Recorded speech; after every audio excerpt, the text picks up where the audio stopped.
রবীন্দ্র জয়ন্তী উপলক্ষে রবি বন্দনা। সেদিন আমাদের কলেজে আমরা প্রত্যেকে সমবেত হয়েছিলাম কবিকে স্মরণ করবার জন্যে। কবির সকল অনুরাগী আমরা।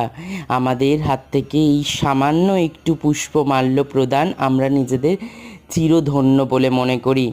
কলেজের সকল অধ্যাপক অধ্যাপিকা বৃন্দরা তারা সকলে মিলে এই পুষ্প তার চরণে অর্ঘ্য দিলেন।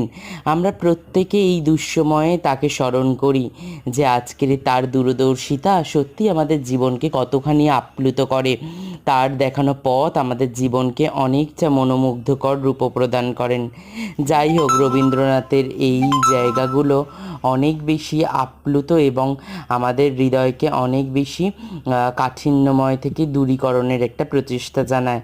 আর রবীন্দ্রনাথের একটা অমোঘ বাণী সত্যিই আমাদের চিরজীবনকে নতুন করে তোলে।